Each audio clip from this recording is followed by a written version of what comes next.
Buying a home can be scary, but you don't have to feel like you're alone. Whether you're renting, or maybe you're still living at home or with a partner, or you're making a move to upsize, buying a home can feel pretty overwhelming sometimes. You want to make the right move, but you're afraid of getting it wrong. You're afraid of making a mistake. And you're not alone. Most buyers feel exactly the same way. So that's why we filmed this quick video. It's the 10 most common mistakes that buyers make when they're looking to purchase a home. Now, we've seen buyers make these mistakes and eventually end up regretting them, and we want to make sure that you as a home buyer are well informed so that you don't make these same mistakes, because some of them can be quite costly, upwards of, tens of thousands of dollars for some of these things. So if you want to avoid making a rookie buyer misstep or spending too much money and, just generally being able to buy with confidence, make sure you watch the whole thing. All right, the first mistake is shopping for homes without a firm pre-approval.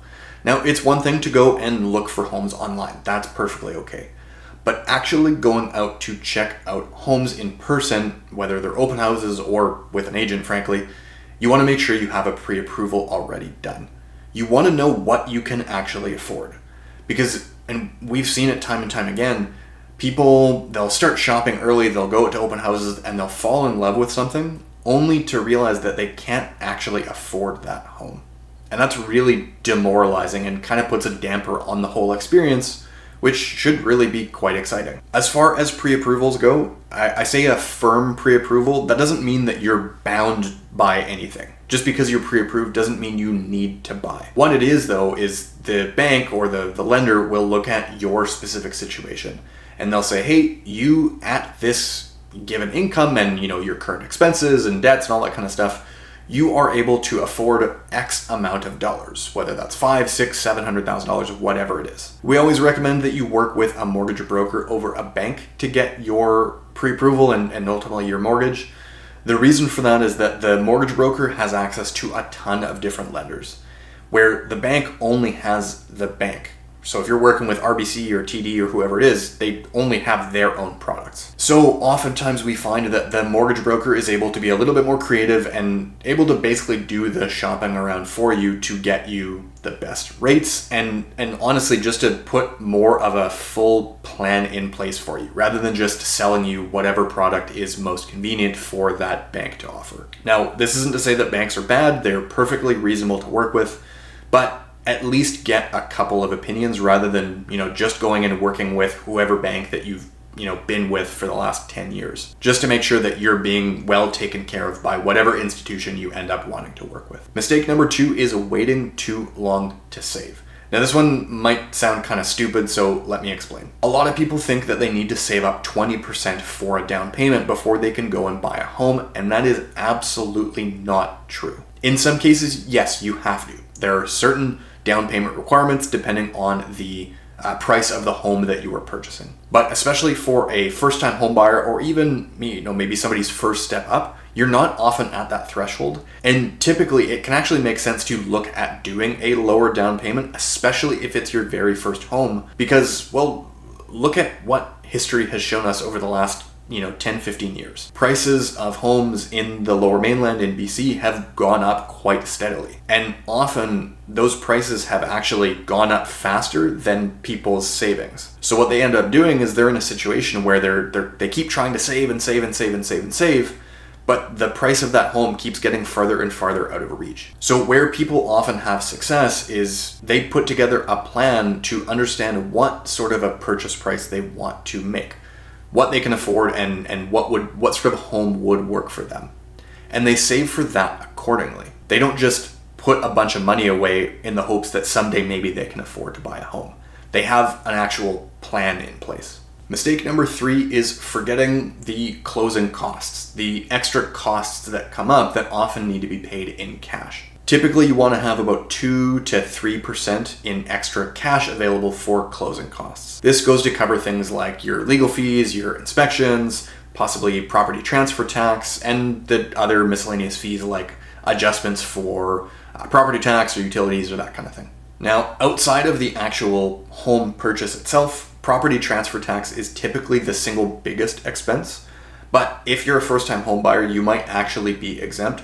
So it's worth having that discussion with your broker and your agent early on to see if you might be able to save that kind of money, because it is quite significant. It's 1% on the first $200,000 and 2% on the balance up to $1 million. So, it does add up pretty quickly. Mistake number 4 is not defining your needs versus your wants. You may not know exactly what that looks like when you go see your very first home or maybe the first 2 or 3, but it's something that you should have a pretty good idea on and keep working at it until you know exactly what you want to purchase. The reason we say that is because we see people go and just look at everything that's within their price range without really understanding what they need and what they want.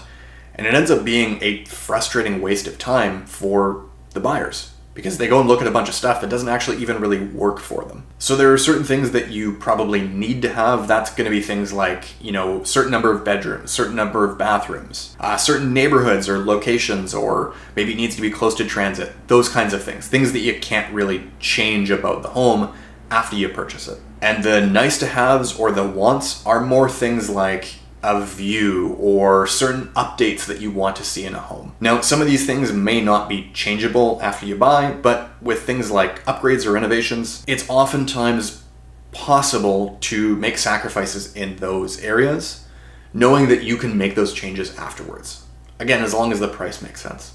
And the big challenge that we see with people that don't really understand this very well when they're searching is, especially if it's a couple that's looking together, they butt heads, because they don't have a clear understanding of what each partner wants or values in the home that they're purchasing. So make sure you have that discussion early on. Mistake number 5 is trying to time the market. We often get asked when is the best time to buy, and there isn't really a good answer. And I hate giving that stupid stereotypical realtor answer of it's always a good time to buy, because that's not really the case. But waiting for a crash or a boom or whatever, waiting for something to happen in the market can often just leave you waiting on the sidelines, feeling frustrated rather than actually being all that beneficial to you. I know this may come as a surprise, but even us as real estate agents, we can't see the future. We don't know what's coming down the road, and anybody that tells you that they do know is either delusional or just lying to you. We don't know when we've hit the bottom of a market, much like we don't know when we've hit the top of a market until after it has passed. So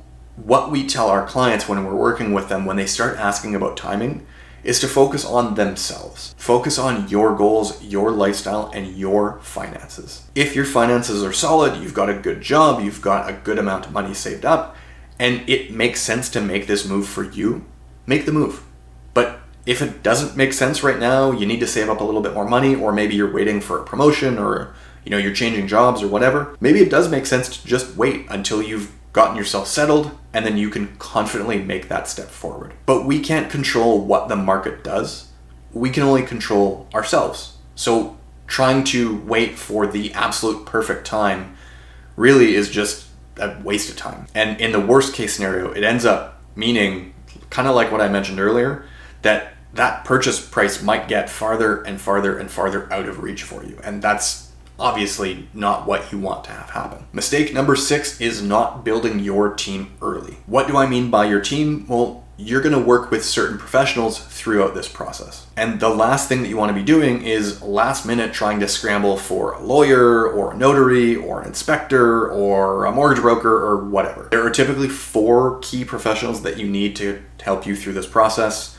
First one's a real estate agent, second one's a mortgage broker, third one is an inspector, and the fourth one is a lawyer or a notary can also be used. Remember that they're working for you, they're on your side, and they should be making this process easy for you because they're the professionals. They do this every day, day in and day out. And ideally, you're actually working with a team of professionals that often works together. Like us, for example, we typically work with the same law company, the same inspector, and the same mortgage broker on almost every single transaction. The reason being is that we know exactly how they work, we know them very well, and they know us very well. We know that they give our clients excellent service, and we know exactly what to expect, so we can advise our clients exactly what they're going to see throughout the transaction. And that kind of certainty is really calming for most people because nobody wants to be surprised, especially when they're making a 6 or 7 figure purchase. So even if you're not quite ready to actually go and make the purchase now, Start talking to people. Start getting those opinions and sitting down for consultations or strategy sessions with professionals so that you can confidently know when the time comes, you've got someone on your side that's going to be able to help you out. Mistake number 7 is letting your family talk you out of it or get too involved. Now this is delicate, of course, but what I'm specifically talking about is that aunt or that uncle or the father-in-law or whoever that hasn't bought or sold a house since like 1998, but thinks that they know everything about the real estate market. Those kinds of people, they typically mean very, very well. They want to make sure that you don't make a mistake.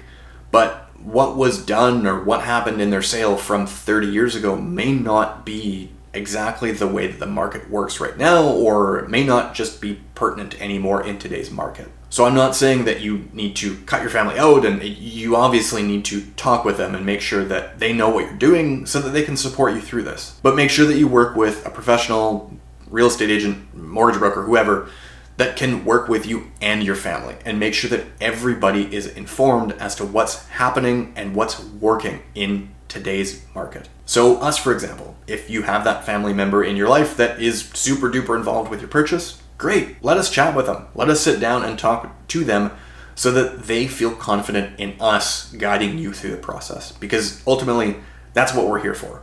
We're here to make sure that you and your family feel confident in working with us as your professional. Mistake number 8, skipping the inspection. Now this can also kind of relate to that last one about family. Sometimes people will want to skip out on doing a home inspection, or they have, a handyman or handy woman in their life that, they do work around the house, they've done renovations, that kind of thing. A professional inspector is a little bit different. The reason that they're different is they have tools specifically for finding problems in a home that, a typical handyman or handy woman or person who does renovations just won't have. Some of these tools are used to detect water leaks behind a wall, for example, or to detect outlets that have wiring problems, or any other number of things. So while it can be tempting to save that $500 or $600 and not have to pay an inspector, keep in mind that you're making a 6-figure investment. Pay the $500. Have that peace of mind, and have someone who has liability insurance behind them so that if they miss something, you're covered. And having a good inspection report can actually work to save you a bunch of money. If you go through an inspection and you find a bunch of problems on a home, you're absolutely well within your rights to go back to that negotiation table and ask for money off or ask for credits from that seller. But it's a lot harder to do that if you haven't used an actual licensed inspector. Mistake number 9 is not asking enough questions. If you're feeling confused through this process while you're buying your home, or hell, even from watching this video, great, you're probably not alone. Most buyers do feel a little bit confused about the situation because they don't go through it every day. But the major mistake here is not asking questions as they come up. You should feel comfortable with your real estate agent to ask them anything. There aren't any dumb questions. Again, especially when we're talking about making a 6 to 7-figure investment. You should understand what's happening in the process, and you should get your questions answered. A big part of our job is making sure that we explain the ins and outs to you and make you feel comfortable and confident in moving forward with a particular purchase, or feel confident in actually just waiting until the next listing comes up. So ask questions, keep asking questions until you get your answers, and make sure you understand what's happening. And mistake number 10 is not understanding and not working with a professional that works in the market that you're looking to buy in. TikTok or Instagram or the news, they often don't really know what's happening in a particular neighborhood. And neighborhood to neighborhood, things can vary quite a bit in the real estate market. For example, here where I am, Central Port Coquitlam versus Citadel, which are two neighborhoods that are right side by side, the difference is quite dramatic. Houses in Citadel go for upwards of $2 million, where Central Port Coquitlam, they're more, $1.5 million. So working with an expert that knows the specific area that you're looking to buy in can actually save you a ton of money. Because if in that neighborhood homes are flying off the shelf and there's tons of activity, well, you'll approach that purchase a specific manner. And on the contrary, if things are sort of sitting and stagnant, well, that's then a different strategy to use. And getting that wrong can cost you a ton of money. So just make sure that whoever you're working with is familiar with the area. And not only that, a given neighborhood can have some pretty rough spots in it, or it can have some particularly nice spots in it.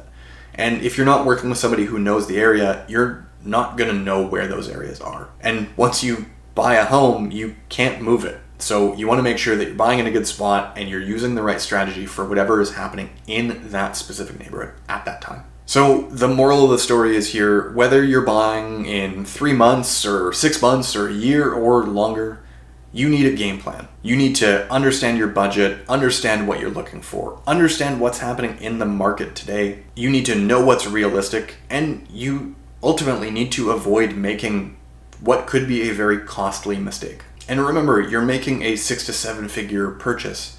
You don't want to go into that with your eyes closed. So to that end, if you're thinking about making a move, which if you've watched all the way through this video, you probably are, there's a link in the description below. You can book a free, no obligation strategy session with us. We'll talk through what your needs are, what your wants are, how we can help you, and we'll talk through the purchase process. So at the end of the day, at the worst case scenario, you're going to come out with a good understanding of what the purchase process looks like, so at least you're informed in moving forward whenever the right time for you is. And we promise not to be salesy in the strategy session. That's not what we're here for. We're not here trying to convince anybody to buy or sell a home. We're here to help them out and give them good advice whenever they decide that the time is right for them. And if you're not quite ready to take that step and book that call yet, be sure to check out some of the other videos on the channel. We do first-time homebuyer tours, and there's other good resources for you as someone who's interested in real estate to use and to leverage. That's why we're here. That's why we do it. You'll find most of the rest of that stuff linked down in the description as well. I'm Angelo with the Atlas Group. I'll see you in the next one.